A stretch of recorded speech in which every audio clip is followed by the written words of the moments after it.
Good evening, ladies and gentlemen. It's my pleasure, privilege and honor to welcome all of you here today, and I'm sure I speak on behalf of all of you when I say that all of us feel immensely blessed to be in the presence of Chief James Trosper, who has graced us with this visit and who will be speaking to us, God willing, on the symbolism of the Plains Indian Sundance. I'll very briefly introduce Chief Trosper to you, and I refer to him formally as Chief Trosper, as the Sundance Chief of the Shoshone Indians, despite the fact that he was emphatic earlier that he, along with other people with a similar function, see themselves rather as servants than chiefs. They administer to the needs of their people, and they much prefer to be referred to as servants in the manner of a ministry.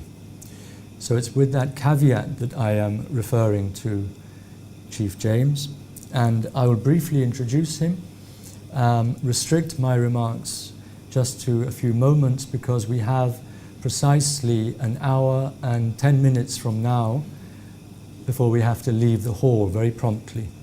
So we're hoping to have a full hour from Chief James himself and perhaps about 10 minutes for questions at the end. And I'll take the questions 2, 3 or 4 at a time, and Chief James will answer them as he sees fit.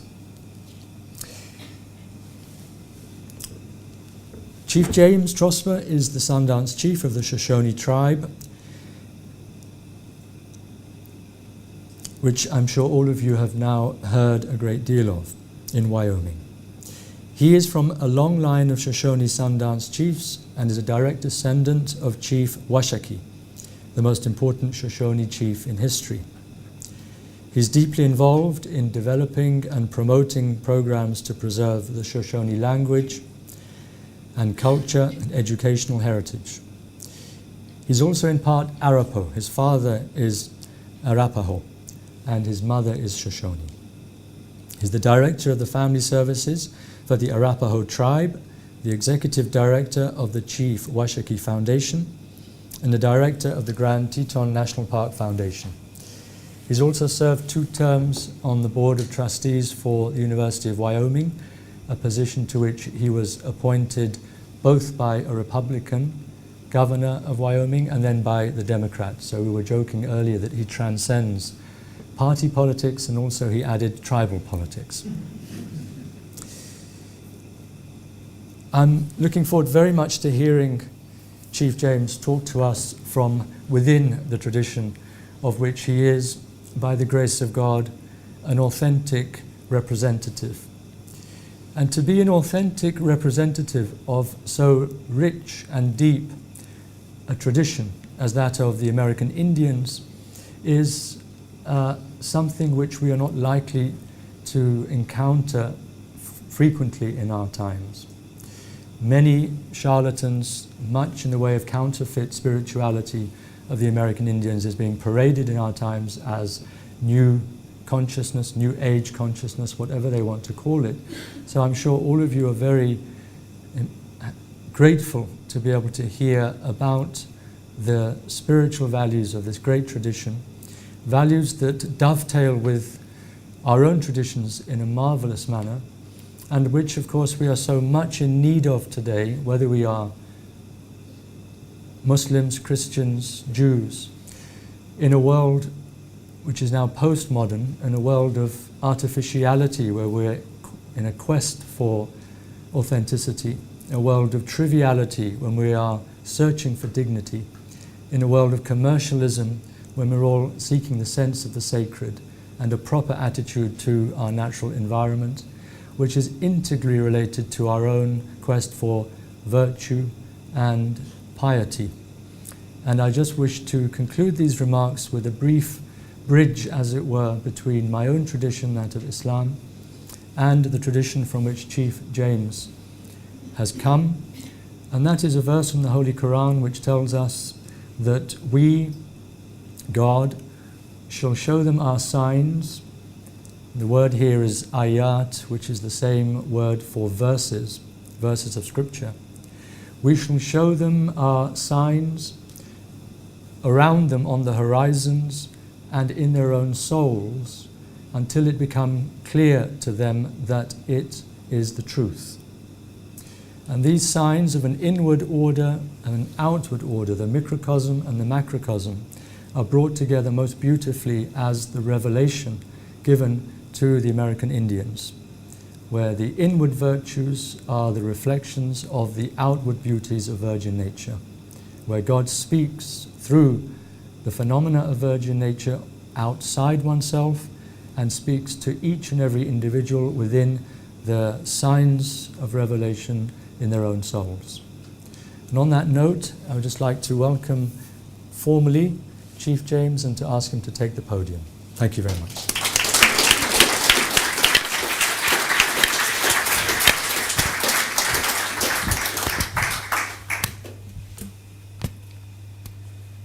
Tonight I'll be speaking to you about the symbolism of the Plains Indian Sundance and the source of our reverence for virgin nature. First, let us visit the homeland of the Shoshone people. My great-great-grandfather, Chief Washki, signed the first treaty in 1863. The government asked him to renegotiate the treaty in 1868. We were able to reserve 2 million acres of our traditional homeland, unlike many other tribes that were removed from their homeland and placed on reservations foreign to them. Our reservation is a beautiful reservation just south of the Grand Teton National Park and Yellowstone National Park. There are over 365 lakes in the mountains. Our reservation today is inhabited by the Shoshone people and the Northern Arapaho people. The Northern Arapaho people came to our reservation in 1878. As I said, our first treaty was signed in 1863. Chief Washki was a brave leader. He always sought for peace and looked for those that he could make his allies, and one of them was the government.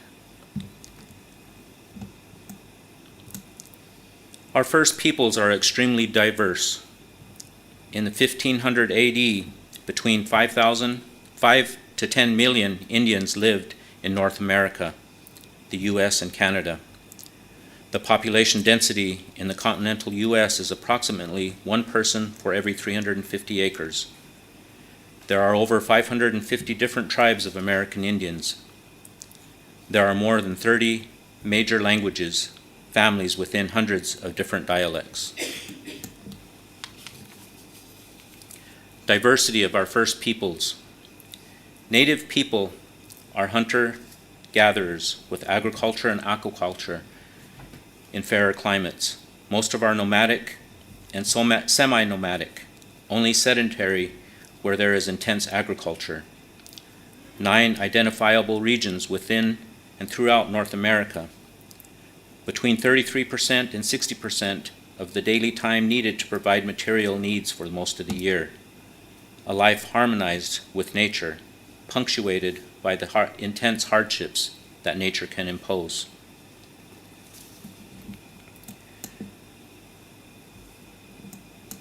There are unifying themes within our diversity. Differences in native cultures are as varied as the 550 tribes, but there are recurring themes that represent a unity within our diversity. I stand here today speaking to you as a Shoshone and Arapaho, but my words reflect the fundamental values of all traditional peoples. Those fundamental values include charity and respect to your neighbor, individual self-reliance, and reverence for nature. What is the source of our reverence for nature? The idea of a great spirit who is above and beyond all things, and who also created the world and is within all things. Creation stories are varied as the tribes, but there are recurring themes. God first created the earth and the animals. Only then were man and woman created. Animals often help the Creator form the earth as we know it. Many creation stories emerge from the primordial waters. The Arapaho and the Crow stories provide examples of slight differences in a recurring theme. I was a teenager when I first went into the Sundance. I went into the Arapaho Sundance. The elders took us aside, all the men who had made vows to come into the Sundance, and whose first year it was going into the Sundance, were taken and instructed. There we were taken to a place, and earth was cut out that formed the altar. We were told the story of how the world was created and how important the turtle was in the role that he played in the creation of this world. Today, the turtle is something very sacred to the Arapaho people. Each religion has a defining appearance from God, a theophany or divine manifestation. Theophany can be a person, the Christ or the Buddha, or a word, the Quran, the Torah, and the Vedas. For American Indians, the defining manifestation is virgin nature. For American Indians, every element of nature is infused with a sacred spirit from the Great Spirit. We learn about different qualities of God by observing qualities of all creation. Mitakiase means all things are related. It's very important to understand mitakiase and why we say mitakiase. In some religions they say amen, and mitakiase is said in the same way, and it means all my relations, bless all my relations. We're taught that when the Creator created the world, that first he created the animals and the plants. When he created this world, he created this world and put his spirit into everything. And then he created man and woman also from his spirit. And so in that sense, when we see a tree, when we look at the grass, when we see Mother Earth, we see her as one of our relations because it has the same spirit in the tree, in the grass, in all the animals that we do. And that's the spirit that comes from the Creator. Each person can have a mini revelation in the form of visions. Visions give teachings that accentuate different ways of understanding the Creator. An animal or element of creation, such as the thunder, will help the seeker. Never argue about a person's spiritual beliefs. There are so many variations. Indian spirituality is one of the most inclusive beliefs and accepts all other religions.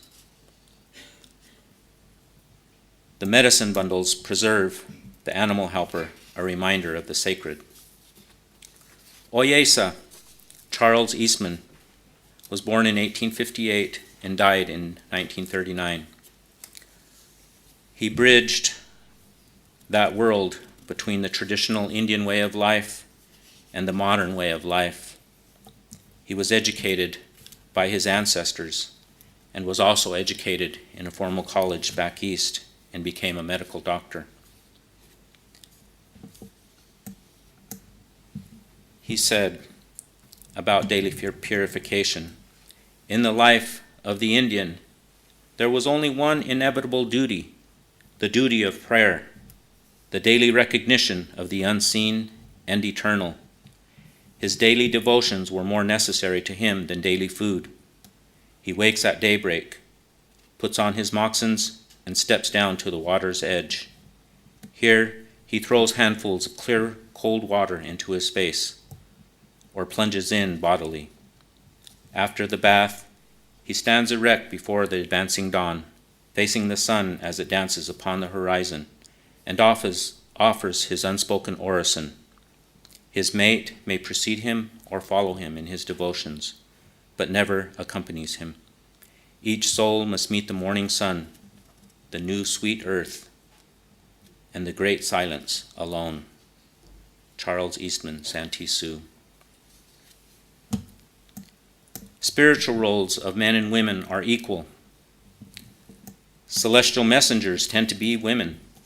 Women have visions and are intercessors with the sacred. Some of the ceremonies are separate for men and women. Women are equal participants in all three important ceremonies: the Sweat Lodge, the Vision Quest, and the prayer with the pipe. The Sweat Lodge is a ceremony that provides purification on a physical level and on a spiritual level. The Sweat Lodge is very important to our people. When those that are in need of purification on a physical level or on a spiritual level will call for a sweat. As we enter the sweat, we pray and we cedar before the ceremony begins. After the rocks are heated, usually until they're glowing red, they're brought into the center of the lodge and placed in a pit. The door is closed, and we put the cedar incense on the rocks. The door is closed and everything is dark so that we're not distracted by anything. We're in the sacred womb of our Mother Earth. There we're able to concentrate and direct our minds to the Creator. As we pour the water on the rocks and the steam rises and envelops us, it's symbolism, showing us and helping us to be cleansed. On a physical level, you can feel all of those impurities coming out of your body through the steam. On a spiritual level, we're taught that our grandfather rocks also have a spirit, and we refer to them as our grandfather rocks because they've been on this earth a lot longer than anything else. As I said, everything was recreated from the Creator's spirit, and our grandfather rocks also have a spirit. Those rocks are brought in and placed in the center. As we begin to pray, maybe we've done things wrong in our own lives, or maybe someone has wronged us. We turn those things over to our grandfather rocks. Those things are burnt up. And the symbolism of the Sweat Lodge is that when the door opens and the steam rises, it rises to the Creator. And so in that sense, we turn those things over to the Creator. We don't hold on to those things. We let the Creator take care of those things and deal with them the way that He sees fit.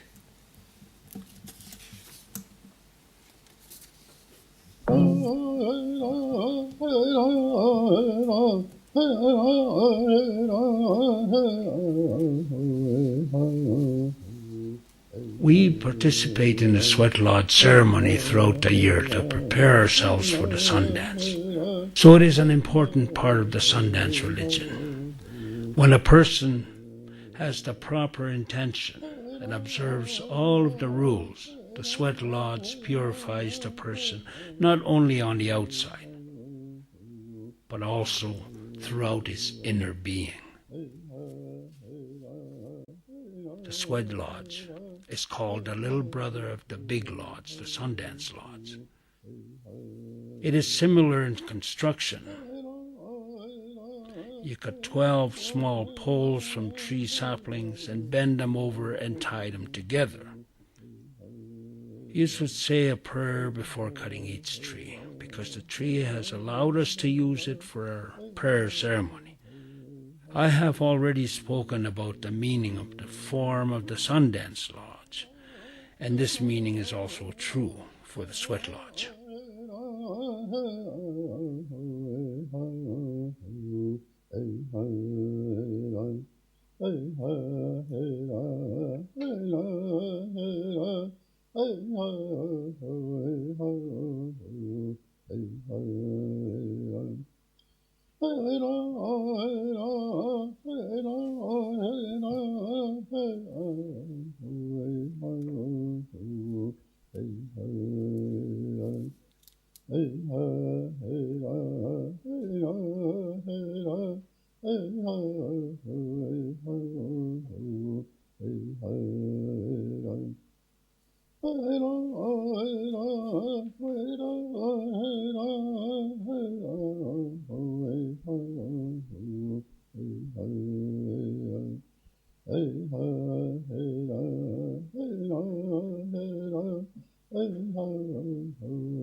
We should always offer a smoke and prayer before and after each Sweat Lodge ceremony.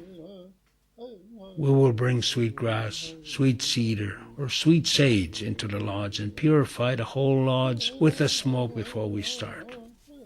We can also purify the lodge with the smoke from the kinnikinnick tobacco used in the pipe while we pray. When everyone is in the Sweat Lodge and the doors closed, we begin to say our prayers. As we pray, we throw dippers of water on the rocks, and steam fills the entire lodge. The prayers are the same as the Sundance prayers we have talked about. All of the participants should be praying right along during the entire ceremony. Everyone may not be praying out loud. That doesn't matter. But one should pray in one's heart during the sacred ceremony. That is the purpose of the ceremony, to purify the participants both inside and outside. There is no light in the lodge except the red glow of the hot rocks. The smell of the sacred incense fills the air. We have entered into another world, which is beyond our physical world. When the water is thrown onto the rocks, the heat does not merely cleanse us on the outside. It also goes all the way into our hearts. We know that we must suffer the ordeal of the heat in order to purify ourselves. In that way we can re-emerge from the Sweat Lodge at the end of the ceremony as new men who have been shown the light of the wisdom of our spiritual heritage for the first time. This allows us to participate in all of our daily tasks with the fresh remembrance of our position on the earth and our continuous obligation to walk on this earth in accordance with the sacred ways.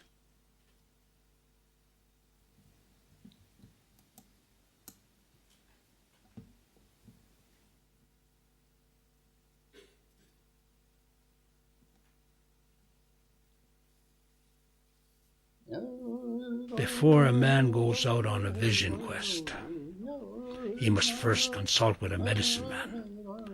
A man must be humble before the great mysteries will grant him anything. A humble man will ask for guidance from a spiritual man. The instructions for the prayer may depend on the young man's intention.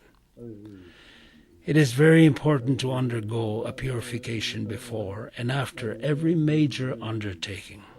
So he must take a sweat bath to prepare for the vision quest. Right after he or she is through with the sweat bath, the vision seeker will go and spend 3 or 4 days upon the hill or high mountain. In the olden days, the man going out to seek his vision would wear a buffalo robe, moccasins, and sometimes a loincloth. When he reached the area of the retreat, he removed all of his clothing and was exposed to nature, unless he covered himself with his robe while he slept. I instruct those who ask my advice to follow the traditional way of the old-timers. When a person is on a vision quest, he must have certain attitudes and intentions for his prayers to be sincere, and then he must carry these over into his daily life.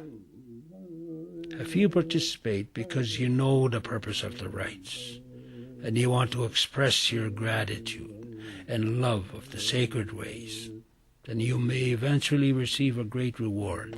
For those who have been sincere in a solitary invocation, Akbadadia will send a reward in the form of some medicine power.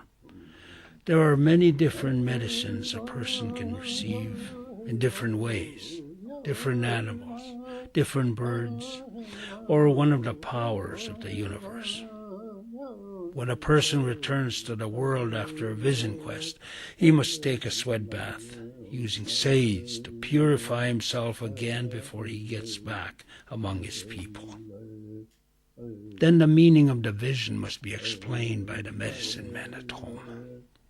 The medicine man knows what must be done by the recipient of the medicine in order for him to protect it. The recipient of the medicine usually is instructed to make a medicine bundle that will preserve and protect the medicine power.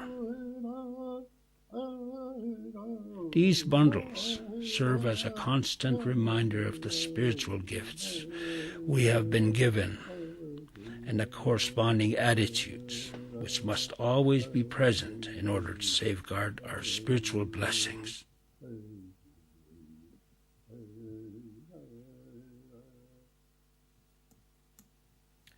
Rites of tribal and world renewal. Every tribe has a central rite of tribal and world renewal. For all creation, the Sundance is a recurring and central rite among the Plains Indians. We're taught that when we hold the Sundance, this is the center of the universe. My great-grandfather, John Trujillo, was the Sundance chief before me. He lived to be 113. He died in 1985. We were very fortunate to be able to know him and to learn from him. When the medicine bundle was passed to him from his uncle, who was the Sundance chief before him, he was in his 30s, and he danced and led the Sundance up until he was in his 90s. When you go into the Sundance, you make a vow to the Creator that you're going to go in to pray. Maybe someone in your family is sick.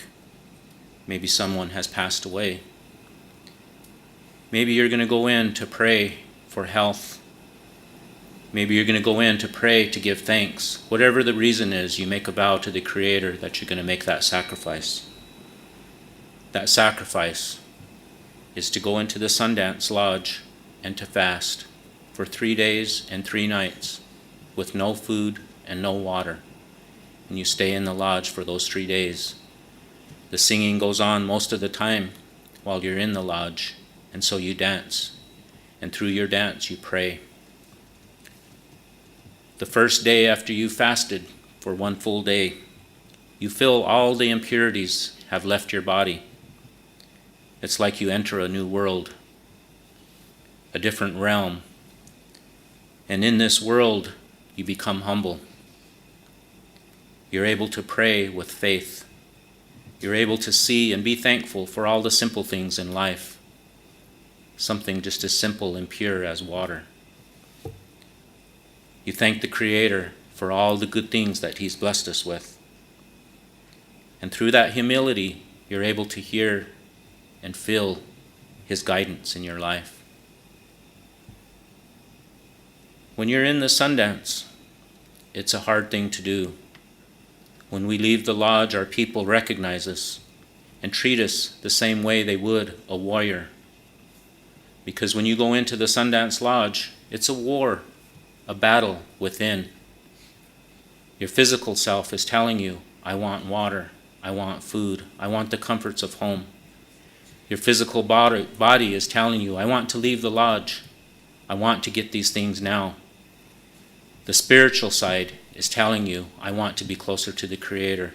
I want to receive His guidance. I want to show Him how much faith I have and how strong I am. And so this war goes on within every man that's in the Sundance Lodge. We're all going through the same thing. When my grandfather passed the medicine bundle to me, he told me that I had the responsibility to care for this medicine bundle. And he said, don't do anything. He said, if you're to lead the Sundance, the only way that you're going to know that is if the Creator tells you that. And there's two ways that He's going to tell you. When you go and fast in the mountains, he said, He'll come to you in a vision, and you'll know the difference between a dream and when He comes to you and tells you that this is your responsibility, that you need to lead the Sundance.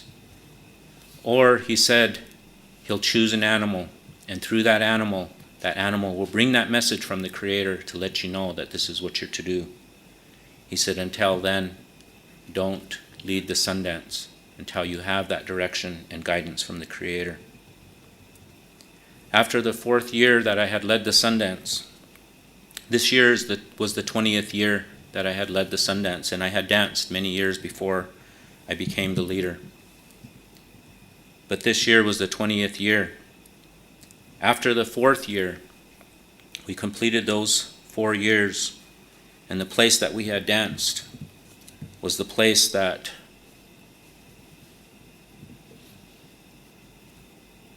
we didn't feel very good about. They had moved the Sundance from our traditional ceremonial grounds. And I prayed to the Creator. I knew that there was another place that we needed to be. I wasn't going to share this story with you tonight, but as I was sitting here, I saw something that inspired me to tell you about this. This vision and this dream. It was in about December. We always have our bundle opening ceremonies that are held to strengthen and renew the medicine within the medicine bundles, and also to give, when people need help, we're able to give that help through these ceremonies. My grandfather told us that we always have those ceremonies during the full moon, because he said this is when the medicine is the strongest. In December, it was close to the time of the full moon. I had a dream, and I knew what my grandfather was talking about when he said there's a difference between a dream and a vision. And in this vision, I had seen that we had put up the Sundance Lodge. We worked hard in getting the lodge up. Many times, we don't understand why traditions are the way that they are. We just do them because that's the way the old people told us to do them. We don't ask questions, we just do it. And for whatever reason, we're told that the Sundance Lodge can't be built until the day that we go into the lodge. And so early that morning, when the sun is coming over the horizon, we're there at the Sundance grounds to make sure that the center of the doorway is in direct line with where the sun comes over the horizon. We watch and we make sure that the center pole is in line with where the center of the door is, and then the chief's pole behind that is in the center, and they're all in line with where the sun comes over the horizon. In this vision, we had built the Sundance Lodge in one day. We were done early in the afternoon, and I stood back at the doorway and I was looking in, and I felt good. I was happy because everything was done early. And I told those that were helping, it's good because we're going to be able to go and get ourselves prepared for the ceremony tonight when we go in for this 3-day ceremony. We went back to our camps and we got ready. We came back to the lodge. And the men line up in 2 lines behind the lodge, and we circle around the lodge twice. On the second time, we enter into the doorway. This whole time, we were blowing our whistles, our eagle bone whistles. We entered into the lodge, and as I was walking in, I couldn't see the center pole. And in this dream, there was no center pole. And I got to the place where the Sundance chief sits, and I knelt down and I began to pray. And I was begging the Creator, please, let your power be here. Let your medicine be here. Don't leave us alone, like what my grandfather had said. If you don't receive that guidance, then it'll be like you're just dancing. There's no power, there's no medicine. And I prayed. Every time I looked up, I couldn't see the center pole. It was time for me to go up and say a prayer out loud in front of the people at the center pole. So I approached the center pole and I stood there. I couldn't see it. And I was standing and praying, and every time I looked back, it wasn't there. Finally, I started praying, and the moon was full, so I could see the ground. And as I started praying, the shadow began to appear on the ground of the center pole. And I looked back, and the center pole was there. I turned back around, and I started to pray out loud, thanking the Creator. Thank you for letting your power be here. Thank you for letting your medicine be here. And I was so thankful and so grateful, I began to cry in this vision. And when I woke up, I was still crying. The first one that I talked to about this vision was my mother. She said, you need to talk to our elders and see what they say. I went to all the elders, and I told them, in this vision, we were at the old Sundance grounds. And they all said, that's where we need to come back to. We need to come back to the old Sundance grounds. And so that's what we did. They also told me that that's the way that the Creator works with us.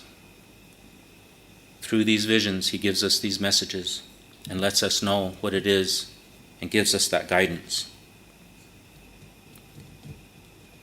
When we go without food and without water in this sacred lodge, you become weak. Even after the first day, you're weak. You feel like you can't go on. You're so thirsty. You don't think about Coca-Cola. You don't think about juice. You don't think about anything except for pure, clean water. And that's what your body craves. You're not even thinking about food, even though you haven't eaten. You only think about that pure, clean water. Sometimes some of the men are feeling weak as they're dancing, and you see them as they're dancing and praying so hard, they look like they're going to fall. When they become weak and they look like they're going to go down, my grandfather told me, encourage them to keep going.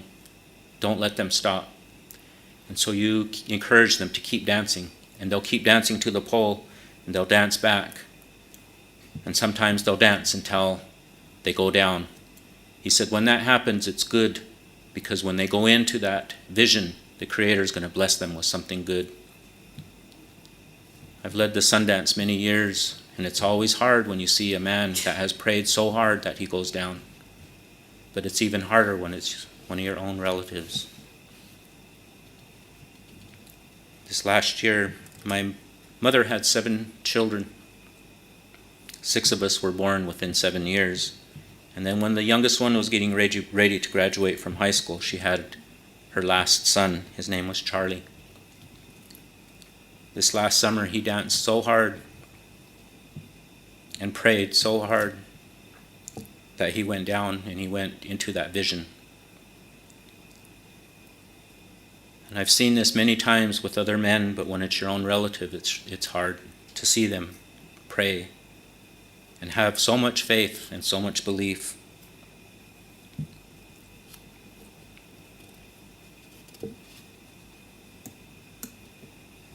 This is the remarkable story of the preservation of an ancient cultural and spiritual way of life, the Sundance Way. Although the form of the Sundance varies amongst the tribes, The intention of personal, tribal, and world renewal through days of suffering and prayer is a common theme. Spiritual leaders from many tribes fought to maintain the Sundance of their grandfathers in the face of a government bent on its destruction.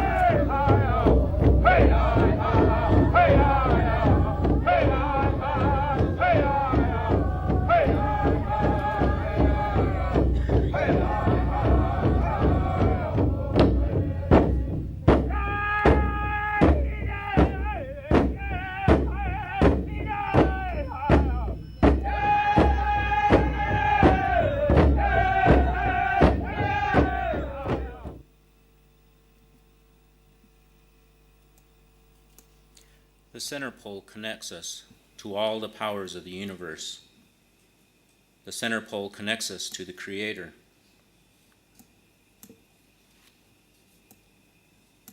The eagle and the buffalo are sacred beings. The eagle has been allowed to fly close to the Creator and receive messages and carry messages and prayers to the Creator. We're taught through the Sundance that all of these things are our medicine fathers, but that the Creator is above all of these things. And it's only through the Creator that they've been given the powers and the blessings, the talents that they each have to help us in this sacred way. The eagle represents all creatures of the sky. The buffalo represents all the four-legged animals. The outside of the ring of the Sundance Lodge is made by the upright cottonwood trees. Each of the 12 pine rafters, the poles that meet at the center pole, is placed into one of the upright cottonwood forks. This makes the sacred circle of the lodge.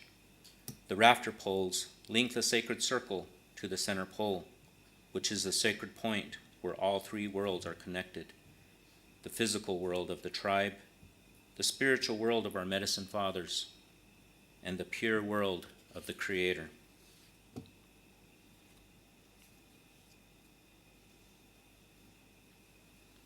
One of the things that my grandfather taught us was that it was very important for us to uphold these traditions. He told us that when the Creator brought this ceremony to our people, that it was through the buffalo. He chose the buffalo to bring this message to our people. When the buffalo came to Ohamagoya, Yellowhand,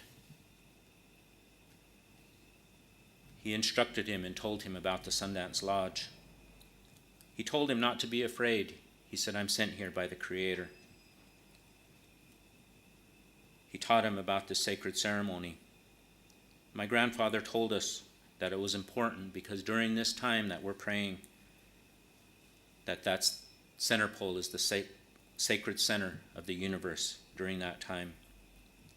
He said, we can't rely on others to pray. He said, we have to pray because we don't know what's going to happen to this world if we quit praying. And it's important that we keep this right. It's important that we keep these ceremonies and that we pray. Water is central in our sacred rites. The Sweat Lodge uses water to create a spiritual death and a rebirth.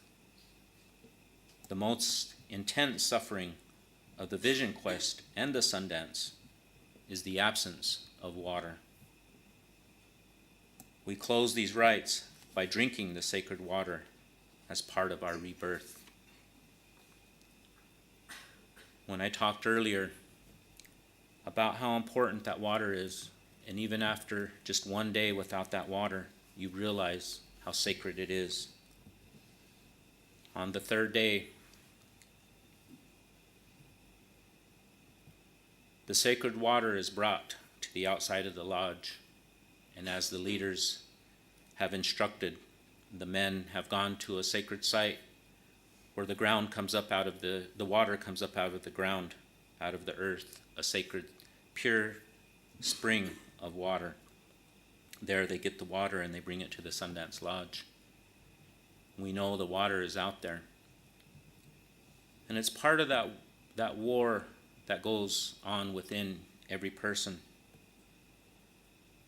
And through that struggle, we're also taught that we need to maintain discipline. You want to end everything, you want to rush things right now, and you want to run out and get the water. But through that discipline, you follow things and do things in the correct way. We always instruct on that third day, when after the sunrise ceremony, we always instruct the young men to maintain that discipline.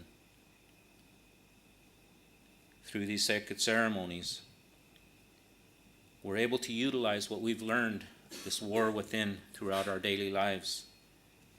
And we're able to maintain that discipline throughout our daily lives, the discipline that we accomplished through the sacred ceremony.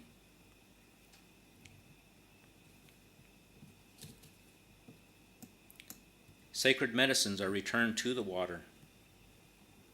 If a sacred object is no longer used, then it is always returned to the natural water. Of course, as you are aware, this practice is common to many other cultures.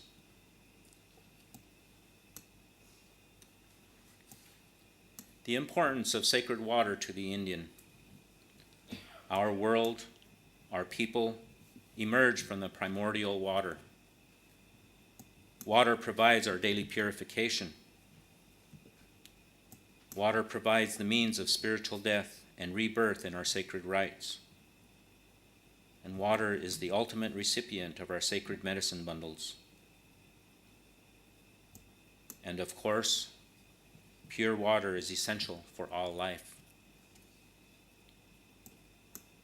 Protecting the purity of our water is an integral to protecting our spiritual heritage.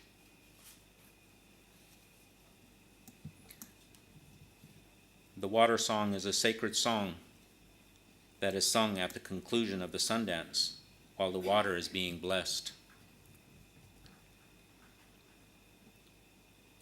A medicine spirit from the Denwoody Lakes region came up out of the water and taught the song to my great-grandfather many years ago. Let us listen to the song of the river, and then let us close by listening to the water song.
When the water is brought into the lodge,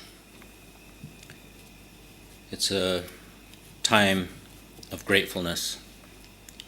We're so thankful to the Creator for all the good blessings that He's given to us. This water song is sung.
Our sacred wisdom is kept alive by remembering the words of our ancestors.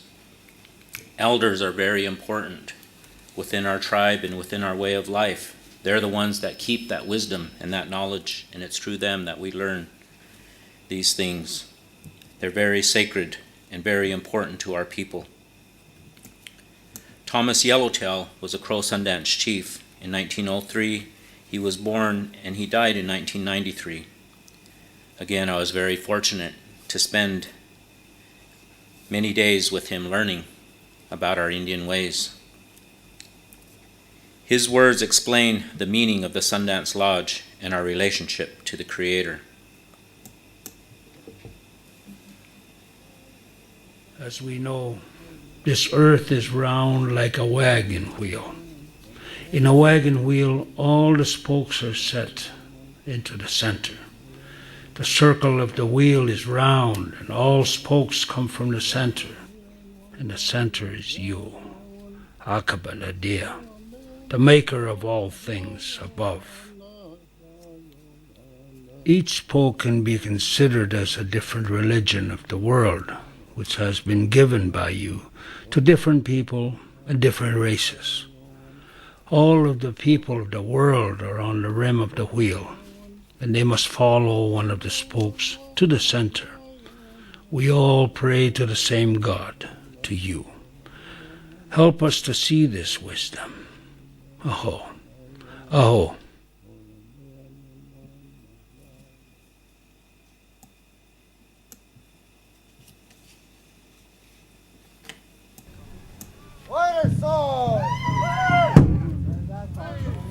One of the things that I'd like to do as this song, this of course, like I said, is the water song. It's a time of great excitement among our people when this water is brought into the lodge, as you can imagine. It's also a time of great thankfulness and appreciation for all that the Creator has blessed us with. And today I stand here and I have gratitude in my heart for this opportunity that I've had to come and share this time with you this evening. My understanding is that we wanted to leave some time so that we could have some questions and answer some of those questions, and that we needed to leave here promptly. And so I want to make sure that we give you that opportunity. I know there's a couple of people that I've talked to, and they said they were going to save their questions for this time period. And so as this last song is playing, the water song, and then after that is another sacred song that we utilize in the Sundance Lodge, and that's the prayer song. The prayer song is very important, and one of the songs that we want all of our people, especially our young people, to learn so that these things can continue on into the future. But at this time, I'll go ahead and I'll turn this over to you. Thank you very much.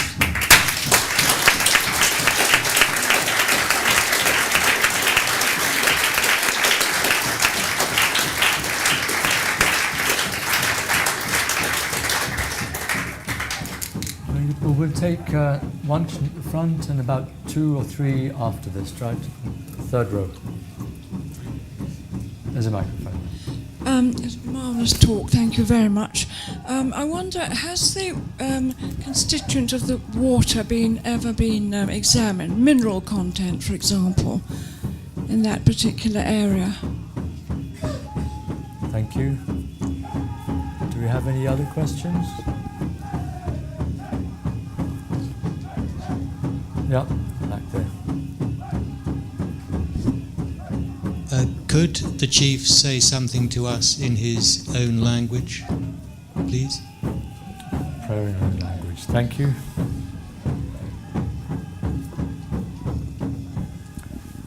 There's one at the front and one at the back after that. I would be interested to understand how the chief and how his tradition understand the destruction of the natural world that has been inflicted on his world by the white man, and how he reconciles that with the mercy, the overwhelming mercy of the Great Spirit.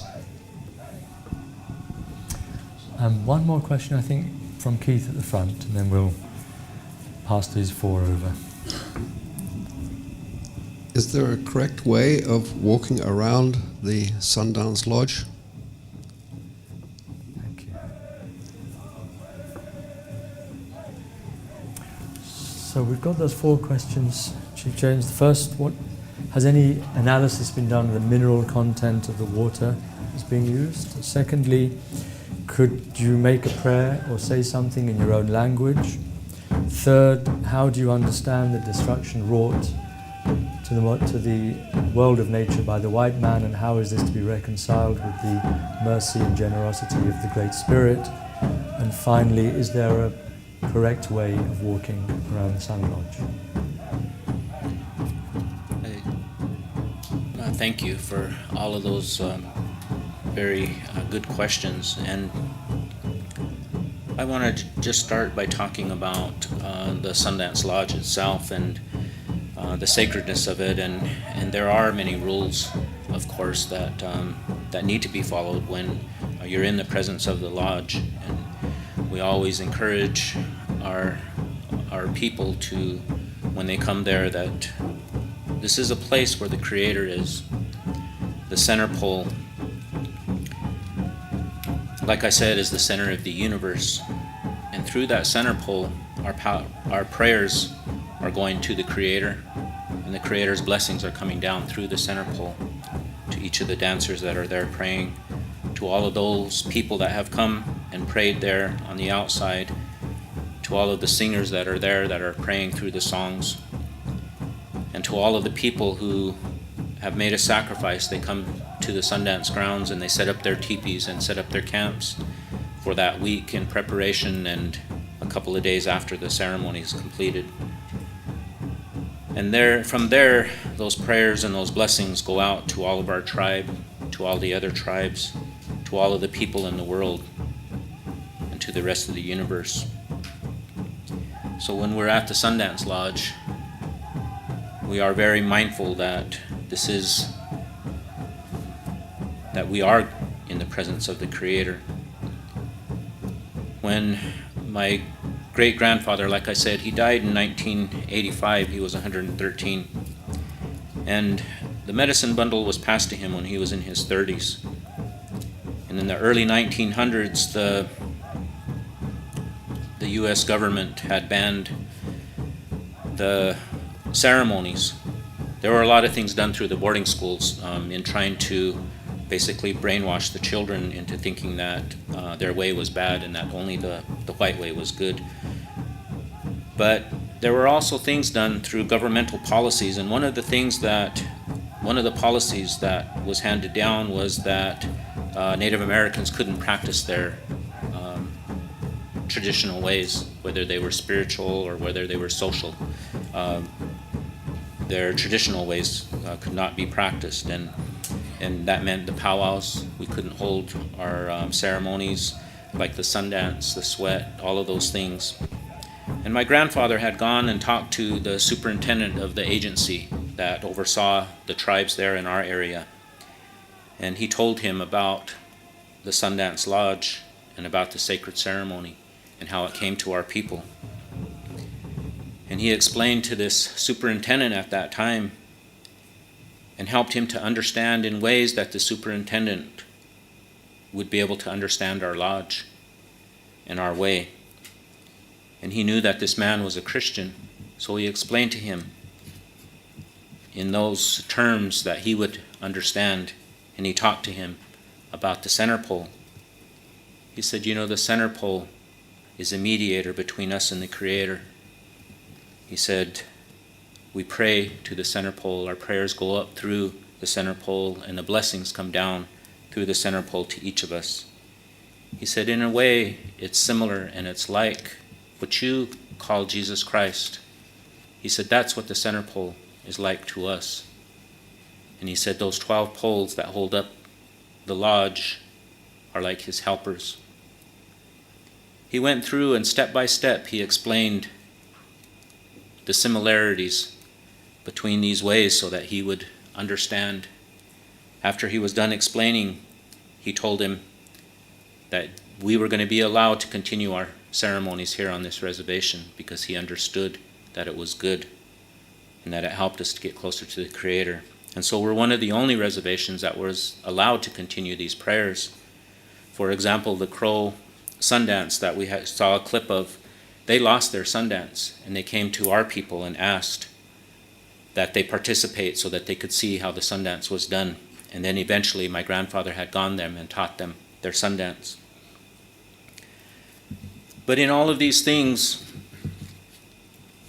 my grandfather had explained the purpose, and we pass these things to the young people. The way you conduct yourself at the lodge. There are certain things, most of our ceremonies, you always go in clockwise. So those people that come in to the lodge, they always go clockwise when they get blessed, and then they come back out following that way. The door faces to the east, and so you always go out to the east.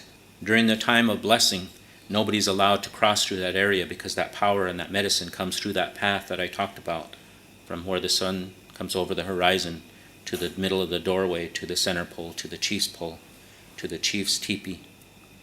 And so there's a lot of rules and a lot of things that are done. We have an announcer there that will explain all of these things to the people so that the people can kind of help make sure that people follow the rules there. And so there definitely is a way and certain things that you can do, a way of walking, the correct way of walking in the presence of the lodge. One of the things that is really important when we're talking about the natural world is, we went to some beautiful cathedrals here while we've been here. We went to Paris and then came here to London. One of the cathedrals that we went to was a cathedral in Paris. Very, very beautiful cathedral. Most of you probably know the cathedral at Notre Dame. The Cathedral of Notre Dame. It was a very beautiful cathedral. And as I was sitting in there, we sat down in the pews and began to pray.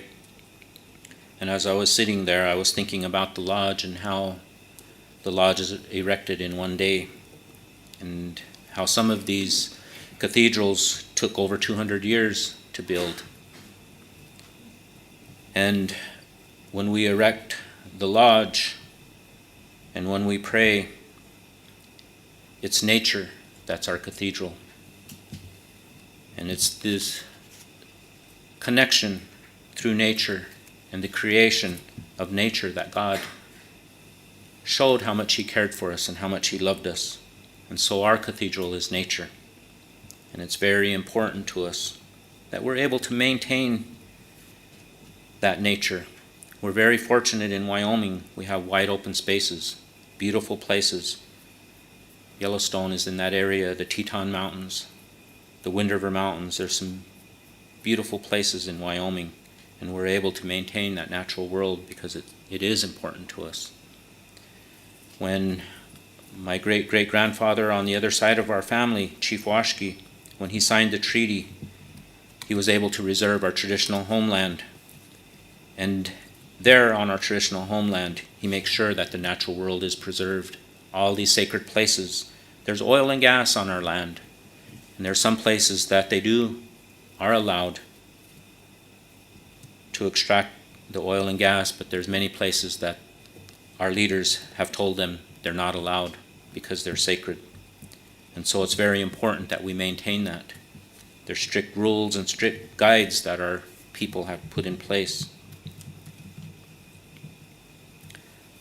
The language is something else that is very important to us. We come from the Aztec people who lived in the Mexico area, and groups of them moved up into California, out into the Great Basin of Nevada, and we're the farthest east of that group of people, and so we're called the Eastern Shoshone. In the 1700s, the Comanches broke off from us, and there's a few words that I'd like to share with you. My father is Arapaho, and the Arapaho are from the Algonquin. And the Algonquin people lived on the east coast, and their people went on up into Canada. But the Algonquin are from one coast, and the Aztec are from the other coast. And how they got to a reservation in Wyoming is a long story. Two completely different tribes, and they were traditional enemies. And probably part of the reason why my mom and dad aren't married anymore today. But my father is Arapaho, my mother's Shoshone. And just as an example, I'll share with you a word in Arapaho, something simple like bread.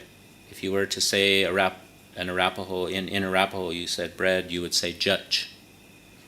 If you said bread in Shoshone, you would say dostigup. And that's the way that language goes.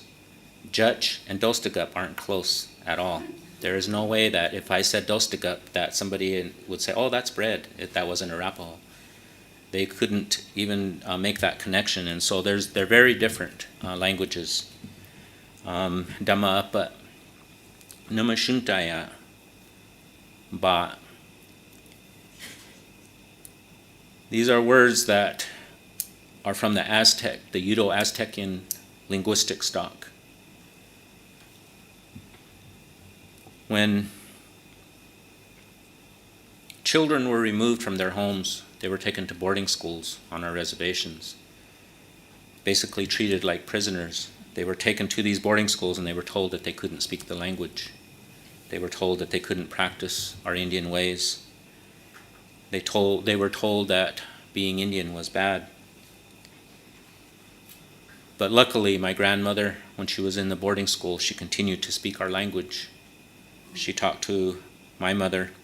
My mother was actually raised by her grandmother, and so it was easy for her. She didn't learn English until she went to school. She was in second grade when she finally learned English.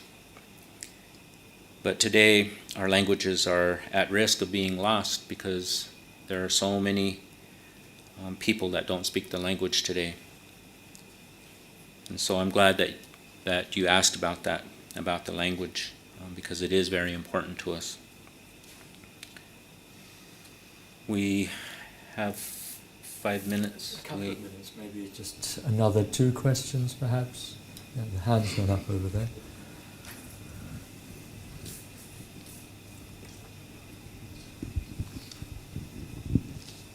Thank you. Could you say something about the experience of teaching and learning within what I presume is a living oral tradition? Thank you. And a final question.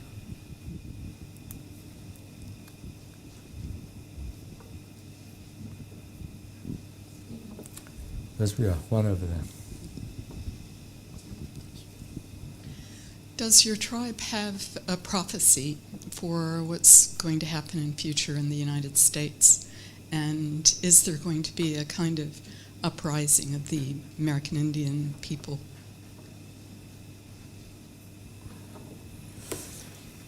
Perhaps we'll take one more question. Yeah, one more over there. I'd just like to ask Chief Trosper what advice he would have for a spiritual person today seeking to move closer to God in the chaos of our modern world. So we've got just a couple of minutes. Chief Trosper today. You can take your pick. We,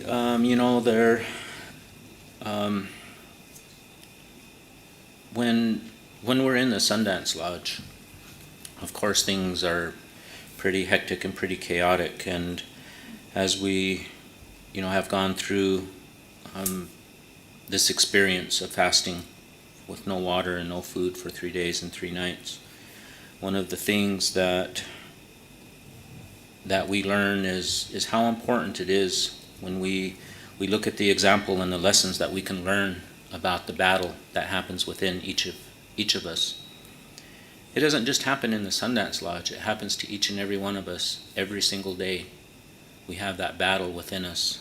The spiritual wants to do what the Creator wants them to do, and the physical side wants to lead us down a different path.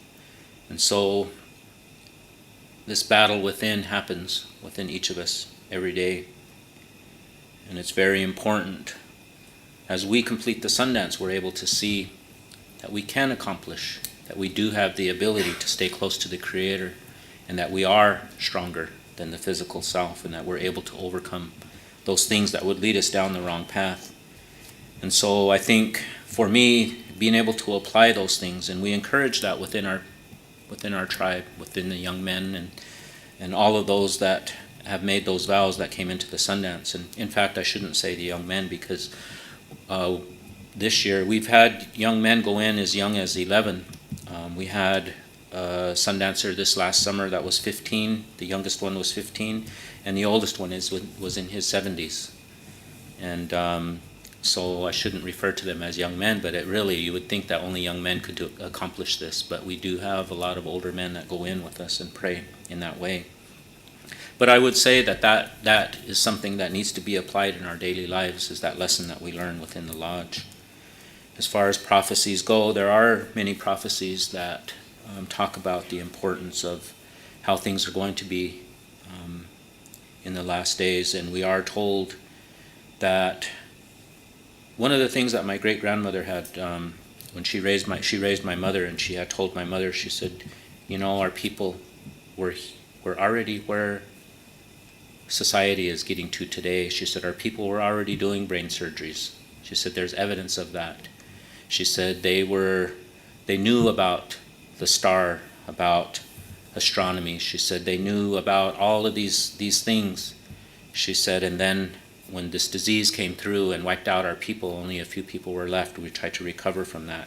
And then the war came, and governmental policies, and just one thing after another for a long time that created destruction. But she said that's where we were at one time. She said one day we're going to be there again. And she said, and we're on that second round where these people are just getting to. And she said we're going to be there again.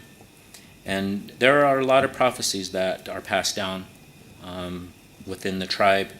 When we're teaching, oral tradition is very strong. And as my children could probably attest, sometimes you hear the same thing over and over and over because of the oral tradition. And that they need to remember that. And so we do say it over. Every single time we have the Sundance, we tell the same stories. We tell the same stories in the Sweat Lodge. We tell the same stories in the bundle opening ceremony every full moon. And so these things are repeated. And there are people that are designated within the tribe that are considered storytellers. They have the right pauses in the right place. They know everything exact. And those things are taught and passed on to each generation. And so it's really important. That's one of the ways that teaching is done, through the oral tradition. Today we also have modern education. One of my sisters got her master's degree, a graduate degree in education, and teaches at one of our schools. I have a brother that got his graduate degree in education as well, and a sister that got her graduate degree in speech and hearing pathology. We have also followed the educational process in today's world so that we can be successful in both. Chief Washki, our great-grandfather, it was really important to him that our people learned this way. He said, I fought hard to keep our land. I fought hard to preserve our ways. He said, today, education is the weapon my people will need to keep these things. And so it's really important. And he's encouraged our people to go out and to get an education. Thank you very much. Sorry that we didn't give you time for